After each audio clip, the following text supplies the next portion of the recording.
marka hore ilaahay baa mahad leh alxamdulilah ilaahay baynu mahad celinaynaa barlamaadkana guud ahaan in kastaba title uu sito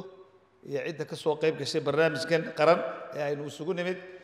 guud ahaan waan salaam assalaamu calaykum waraxmatullahi wabarakaatuh intaa ka bacdi qorshahan waa mid aan buliis ahaan soo dhaweynayno waana astaan qaran amba waa abtirsiin qaran weeye inta meesha fadhigan maanta isugu timidna waa intii ugu halbowlsanayd amba howlwadeennada ka ahayd qorshaha iyo nidaamka qaran wayo maxay u badan yihiin agaasimayaashii guud ee wasaaradaha waa maskaxdii wasaaraddu ka duulaysay aad iyo aad buu muhiim u yahay ama aan buliis ahaan amba muxuu ahaa hoggaan ahaan aan leeyahay waa arrin wanaagsan oo qiimo badan aad baan ugu faraxsanahay buliis ahaan inaan ka soo qayb galo marka hore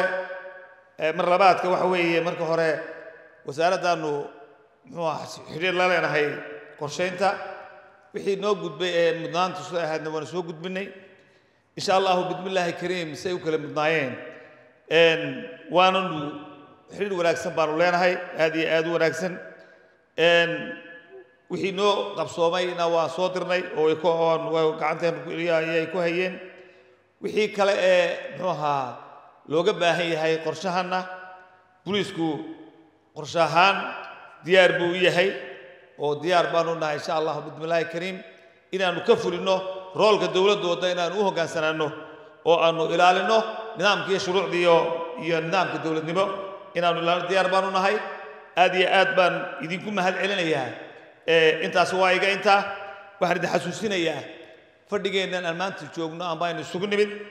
waxaa weeye ammaankii nabadgelyada albaabka ugu horreeya ee aynu doonayna inaynu isxasuusinaa waxa weeye meelo kala gedisan baad ka soo toosteen mas-uuliyiinna waa tihiin oo qarankaad mas-uul ka tihiin waxaan idinku guubaabinayaa wixii balcad dareen aad yeeshaan aad buliiska la soo xidhiidhaan iyo meelaha muxuu ahaa aad ka shakisan tihiin in muxuu ahaa ay ammaan darra ka jirto si aanu muxuu ahaa tallaabo uga qaadno aad iyo aad baad u salaaman tihiin asalaamu calaykum waraxmatullahi wabarakaatu